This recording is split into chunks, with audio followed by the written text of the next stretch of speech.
Hello, my name is Kirioth, and today I'm just going to give you a little example as to why I don't share with you every rumour that comes my way. I thought I would clarify that I don't really count this as a rumour because this is what I think could be charitably described as a load of absolute total bollocks like you wouldn't believe. And in fact, it was sent to me in the context of essentially my friend made this up and, is now telling people that this could be a thing that happens. I thought you'd find it funny.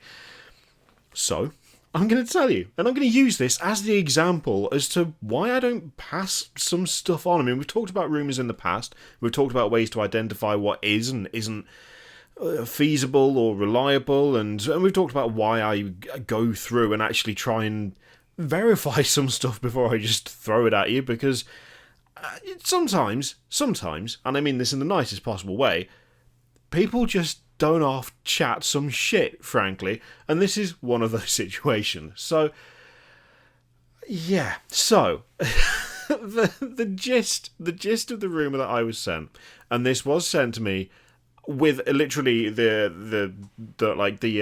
me find the email again so I can read the title of the email for you. So yeah, it literally, like, the title for the email was literally, I thought you'd like a laugh, so ...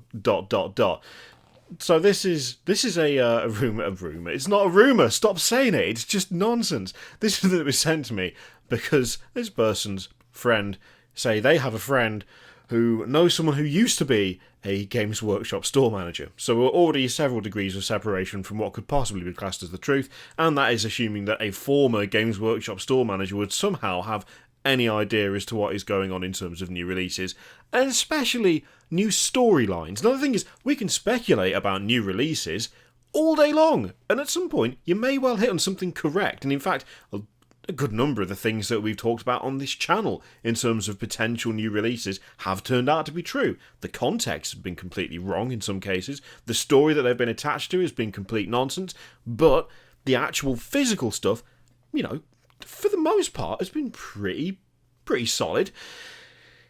This is not even a model release thing. This is just purely a storyline thing, because this person sent me what their friend is calling a rumour about the storyline for the new starter set for Necrons versus Space Marines. Now, we've talked about that plenty, talked about that a lot, and Necrons versus Space Marines, good idea, fine, good starter set. A slight pivot towards war with Xenos instead of Chaos, having had the drama of the Great Rift and all that stuff.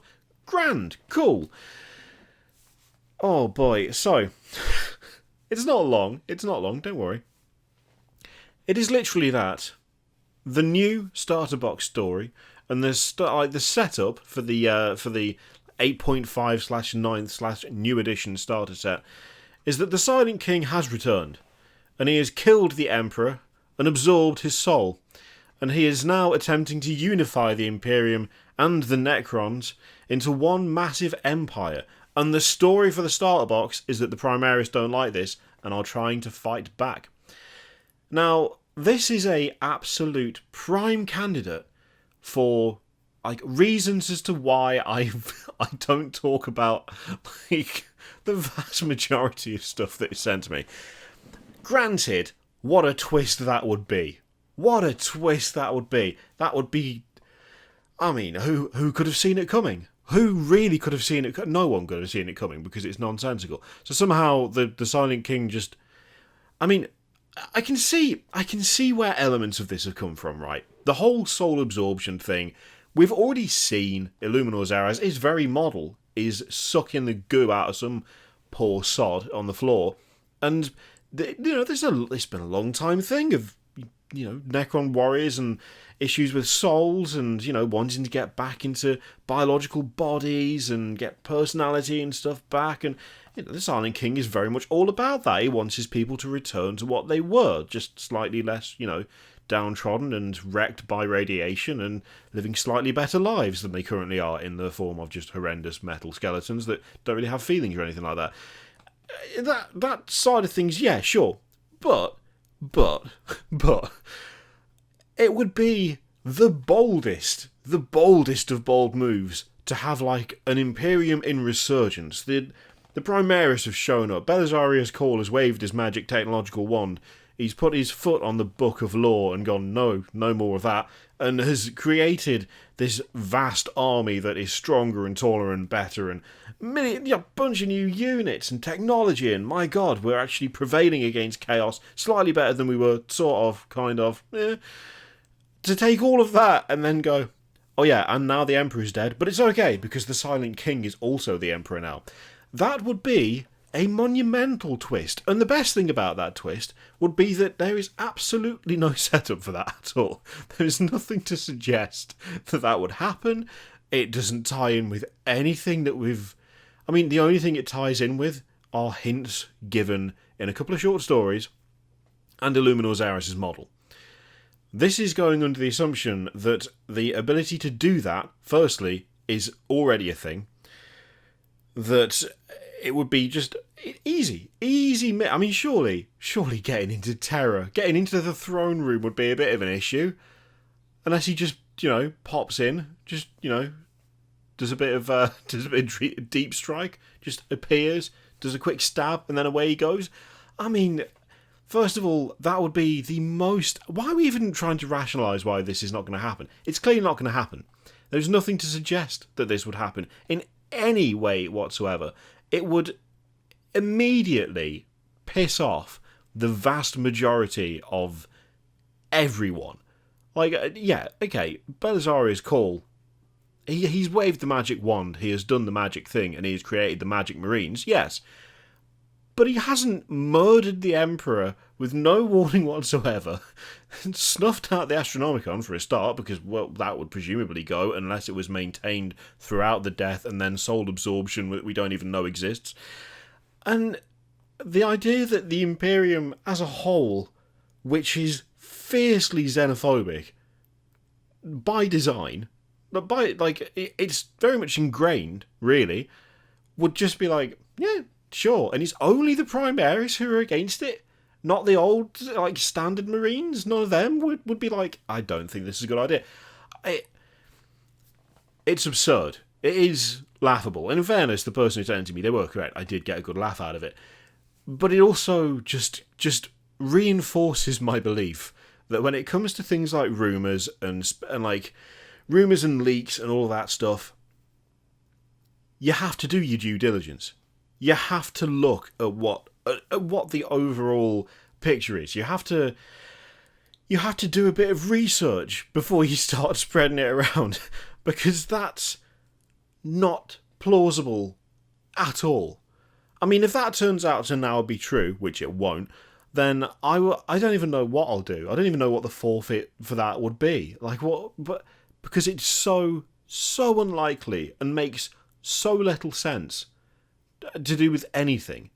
The main central pillar of the Imperium's existence is the Emperor. Just killing him. And that's the thing. This would happen before. This would happen before the box. This would just be he's dead now. This is why we've got this box. I mean, people were not happy about Ghazghkull getting his head torn off before Prophecy of the Wolf. I wasn't happy with that. That was garbage. I didn't like that at all. Don't just have him killed and then just have the exact same scenario a second time for the box. It's lazy as hell. Doing that to the Emperor? Are you off your... That's why I don't pass on the vast majority of this stuff. That's why I don't talk about half the absolute nonsense that I get sent, because there's a surprising amount that it's maybe not quite that ridiculous, but it's not that far off. There is stuff that you can look at and immediately go, you are off your face. There's absolutely no way.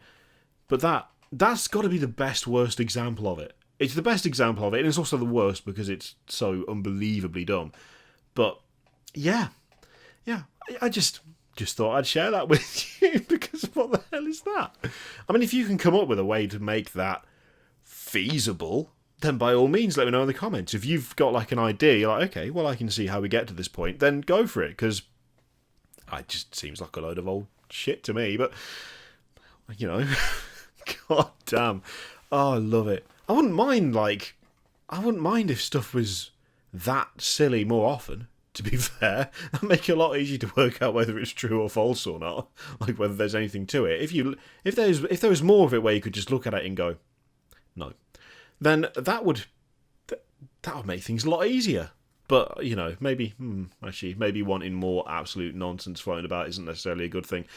Anyway, thought you might enjoy that. Give you a little insight into why I keep my mouth shut most of the time.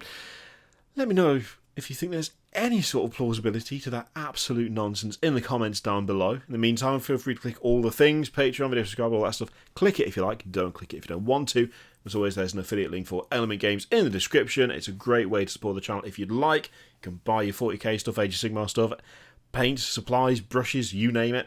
Yeah, you can do that if you would like. I leave it in your capable hands. Thank you very much for watching. I'll see you next time.